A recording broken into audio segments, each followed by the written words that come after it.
A ver, imaginemos por momento, ¿qué pasaría si alguien no quisiera simplemente, no sé, aportar una idea nueva a la psicología, sino coger y demoler todo el edificio para empezar de cero? Pues bueno, eso es exactamente lo que hizo John B. Watson allá por 1913. Vamos a meternos de lleno en su manifiesto. Y ojo, que no es un texto cualquiera, es un documento que desató una auténtica revolución, y sus efectos se siguen notando hoy en día. Y todo, absolutamente todo, empieza con esta frase. Miren, esto no es una simple cita sacada de un libro, no, es una declaración de guerra en toda regla a la psicología de su época. Watson vino a decir algo así como «se acabó». Basta ya de intentar adivinar qué diantres pasa dentro de la mente de la gente. Para él, el objetivo de una psicología que se quisiera llamar científica tenía que ser mucho más atrevido, mucho más práctico, llegar a predecir y, en último término, controlar lo que la gente hace. Vale, pero ¿por qué? ¿De dónde sale esa necesidad de un cambio tan radical? Pues para entender bien la revolución de Watson tenemos que hacer un pequeño viaje en el tiempo. Hay que ver cómo era ese antiguo régimen contra el que se estaba rebelando. Porque según él, la psicología de principios del siglo XX estaba metida en una crisis profundísima. Es que aquí tenemos literalmente un choque de trenes, el choque de dos mundos. Por un lado estaban las ciencias de verdad, ¿no? La física, la química, ciencias que medían cosas que todo el mundo podía ver y comprobar. Y por otro lado estaba la psicología, que para Watson estaba como atrapada, dando vueltas en círculos estudiando la conciencia. ¿Y cuál era su súper herramienta para esto? La introspección, que vamos, venía a ser algo como pedirle a alguien que mirara dentro de su propia cabeza y contara lo que veía. Watson pensaba que esto era un disparate, era como intentar construir un rascacielos sobre cimientos de niebla, totalmente subjetivo, y para él, de científico, no tenía absolutamente nada. Y claro, la frustración de Watson iba a más. Era palpable. Se daba cuenta de que los psicólogos de la época no se ponían de acuerdo ni en lo más básico. Palabras como conciencia, sensación, sentimiento. Resulta que cada laboratorio, cada experto tenía su propia definición. Aquello era un caos total. Y Watson lo tenía claro.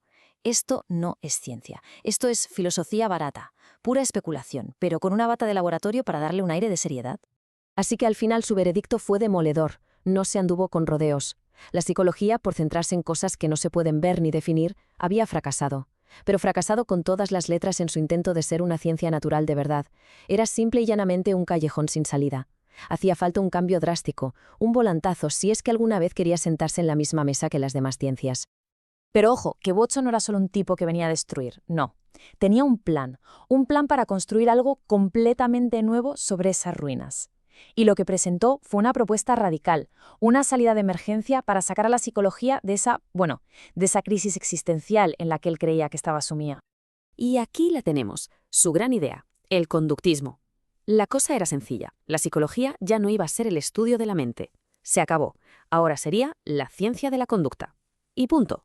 Tenía que ser, y estas son sus palabras, una rama experimental y puramente objetiva de la ciencia natural. ¿Y esto qué significa en el día a día? Pues muy fácil. Adiós a la introspección. Si no lo puedes ver, si no lo puedes medir, simplemente no es un problema para la psicología. Fuera. Vale, la idea en teoría suena potente, pero ¿cómo funciona esta ciencia de la conducta en la práctica? O sea, ¿cuáles son las nuevas reglas del juego? Pues miren, todo se reduce a esta fórmula. Sencillísima, pero increíblemente poderosa. Para Watson, la mente, con todos sus pensamientos, sus sentimientos, se convierte en una caja negra. No sabemos qué pasa ahí dentro y, lo que es más importante, al conductista no le importa. Lo único que un científico puede observar de forma objetiva es el estímulo, una luz, un sonido, cualquier cosa que venga de fuera, y la respuesta, lo que el organismo hace. Y ya está. Esa conexión entre lo que entra y lo que sale es el único dato válido. Y esto nos lleva directamente al objetivo final, que es súper práctico. Aquí no se trata de comprender los sentimientos de nadie ni de empatizar, no. Se trata de conseguir un control real. La idea es, si sabemos qué estímulo aplicar, deberíamos ser capaces de predecir la respuesta que va a ocurrir. Y al revés, si vemos una conducta, una respuesta, deberíamos poder deducir qué estímulo la ha provocado. Es ver la psicología casi como una ingeniería del comportamiento. Y ahora llegamos a la que fue probablemente la idea más polémica de todas. La que más ampollas levantó. Porque Watson se atrevió a hacer algo impensable. Borrar una línea que casi todo el mundo consideraba sagrada. Intocable. Para Watson era muy simple. La conducta humana, por muy compleja que nos parezca, no tiene nada de especial. Somos simplemente una especie más en el reino animal. Ni más ni menos. Él defendía que los mismos principios básicos que explican por qué una rata aprende a recorrer un laberinto para conseguir un trozo de queso son los mismos que podrían explicar por qué una persona aprende a conducir. Fue una idea que, claro, a muchos les sonó a que nos estaban bajando de nuestro pedestal. Y no era solo una idea teórica, ¿eh? Él lo quería llevar a la práctica. Proponía estudiar a unos pájaros en su nido, a miembros de tribus en Australia o a un grupo de ejecutivos en una oficina. Y hacerlo con exactamente el mismo método, el mismo. La pregunta de fondo era siempre la misma, daba igual el sujeto, ¿qué estímulos del entorno están provocando estas conductas? La complejidad puede cambiar, por supuesto, pero el enfoque objetivo y unificado, ese no se toca. Entonces, ¿qué pasó una vez que Watson lanzó esta bomba conceptual? ¿Qué sucedió? ¿Qué tipo de psicología empezó a nacer a partir de estas ideas tan radicales y para mucha gente de la época tan escandalosas? Pues la clave de todo fue esta. Al aparcar, al dejar de lado esas discusiones interminables sobre la mente, que para él no llevaban a ninguna parte, la psicología de repente se liberó. Fue como quitarse un peso de encima. Por fin podía, digamos, arremangarse y ponerse a resolver problemas del mundo real.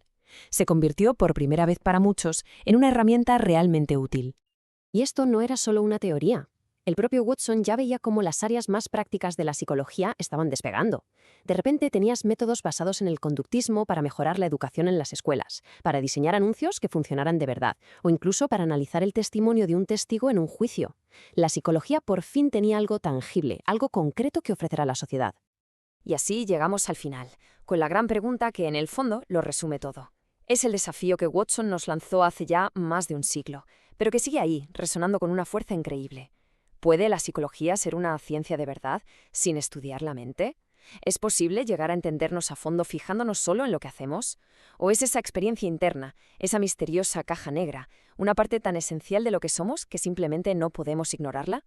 La búsqueda de una respuesta a esa pregunta ha marcado el rumbo de la psicología moderna y, en cierto modo, sigue definiendo la forma en que nos vemos a nosotros mismos hoy.